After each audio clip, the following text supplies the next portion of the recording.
Live from downtown Detroit, home of WDIV and Click on Detroit, Local 4 News at noon starts now. General Motors setting its sights on the future, the new pledge to make more environmentally friendly cars and how it could completely change the auto industry.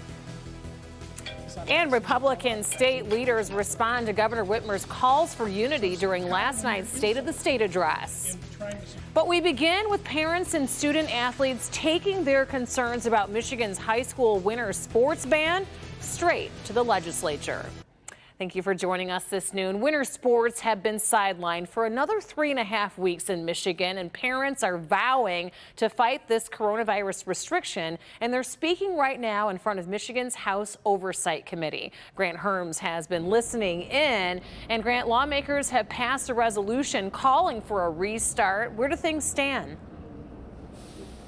Well, Rhonda, right now that was just a voice vote, so it just passes out of the committee and goes into the main Senate. But today was the first day that we have heard from winter sport athletes as this fight has played out. Now, that resolution isn't binding. It's just calling on the governor to allow winter sports like basketball, wrestling, hockey, and competitive cheerleading to restart immediately. It also comes on the heels of some pretty drastic steps by the state house. Republicans there tying billions of dollars in school funding in their new budget to moving pandemic authority on sports and in-person learning away from the Whitmer administration and into the hands of local health departments. At the hearing today, senators heard from a school superintendent, a parent activist, and a couple of student athletes who described the pandemic orders as confusing, unfair, and at times as punishment. I'm worried this will never end. I am worried that normal will never return and my hard work was all for nothing.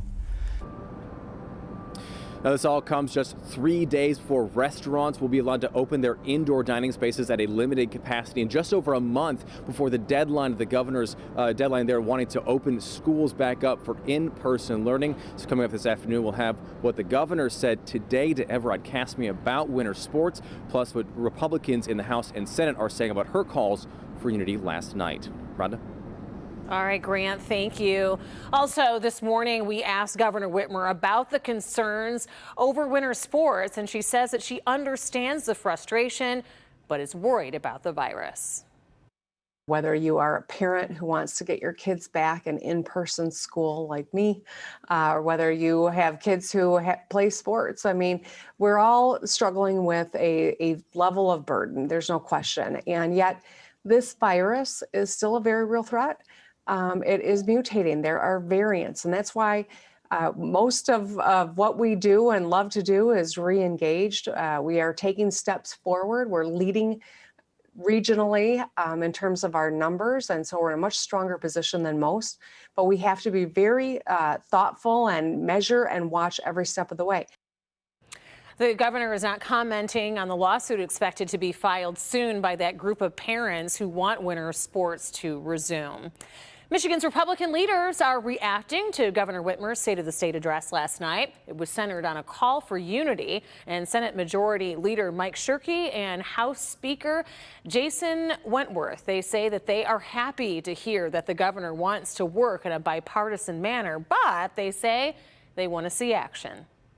Since March 13th of last year, I've been invited to one conversation with the governor, but invited to many presentations. The point being this: you can't govern, you can't acknowledge input from others by doing one-way, one-sided presentations. It requires a conversation. And so that's been her actions. Now, if she changes all of a sudden, that'll be fantastic. And when I get a phone call or a text message or an email or a call to the staff that says, I'd like to invite the senator to have a conversation, not to a presentation, that'll be a big telltale sign for me. But the reality is, despite all these... Before the governor's speech, Senate Republicans blocked 13 of Governor Whitmer's appointments to boards and commissions, saying that it was because of her refusal to work with them. We'll keep monitoring that effort. In the meantime, it is bundle up type of weather because it is cold outside, Brandon. It is, and there's a little breeze that just adds insult to injury. You want to see what cold looks like?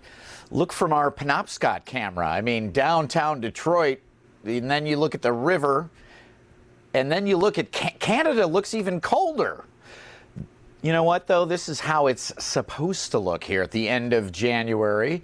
Finally, some ice in the river, 21 degrees, Detroit and Ann Arbor. Look at that northwest wind that is anywhere between 7 and 14 miles an hour. So these low 20s right now still feel like single digits. Whew. A little sun would help, but do not expect much, if any, the rest of the afternoon. We have temperatures 23, 24 degrees and a couple of flakes and flurries flying out there, but of no significance for our forecast today. We are tracking a snowmaker in the 7-day Rhonda. We'll talk more about when and how much coming up. All right, we'll see you here in a few. Now to the very latest with the coronavirus and a popular Detroit event announcing that it will not happen again this year. The United Irish Society says that Detroit's St. Patrick's Day parade is canceled, and so have the races in Courttown. It was supposed to happen March 14th, but organizers say they don't believe that they can pull that off safely. New unemployment numbers are out today, and they show new claims dropped, but are still at historically high levels. 847,000 people applied for benefits last week alone. And a vaccine milestone reached in Metro Detroit. The VA Ann Arbor Hospital says that it gave its 10,000th vaccine yesterday. As COVID deaths in America get closer to 500,000, the new Biden task force says that it is ramping up distribution of the all-important vaccines, but it may still be months before most Americans have received both shots. Tom Costello has the latest.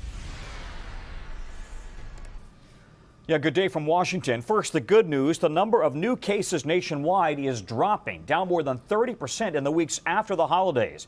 But the number of deaths lags the number of new cases, and that's the grim milestone that we're talking about. The country's death toll expected to cross the 500,000 mark within the next 3 weeks. Nationwide, states continue to report they simply don't have the vaccine doses to keep up with demand. The CDC reports just over 1 million people a day are now getting vaccinated. The Biden administration is promising to increase that over the coming weeks. And now FEMA is asking for 10,000 military personnel to help in the fight. They would be deployed at 100 mass vaccination sites nationwide. Meanwhile, that UK variant of the virus has now been detected in 28 states. Dr. Fauci reiterating that the existing vaccines do appear to be effective against the new UK and South African strains of the virus, but work is already underway on booster shots that would increase protection against those strains. Meanwhile, we do expect to hear more today from Dr. Fauci. I'm Tom Costello in Washington. Back to you. All right, Tom, thank you. In just over an hour, President Biden is going to be unveiling his executive orders on health care. He's expected to direct federal agencies to reopen the healthcare.gov markets. There will be a special sign-up window geared to people needing coverage during the pandemic. He's also expected to take steps to strengthen Medicaid and end the Mexico City policy. Now, that policy blocks federal funding for non-governmental organizations that provide abortion counseling. New here at noon, General Motors announcing that its latest plans on producing electric vehicles is full steam ahead. The automaker says that it has set a goal of making mostly electric vehicles by the year 2035. It also plans on making the entire company carbon neutral, including operations, by 2040. GM plans on investing $27 billion in these changes. The automaker is expected to offer at least 30 all-electric models, including crossovers, SUVs, and trucks. Always working so far into the future in the auto industry, aren't they?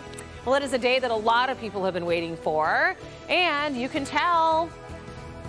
See those long lines of cars wrapped all around that building? Why is that? Well, there's a new Chick-fil-A in town. We'll tell you where, and you can expect big backups nearby as well.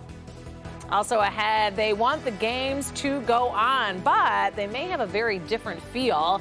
What may be changing for the Summer Olympics to be pulled off in Tokyo? Next.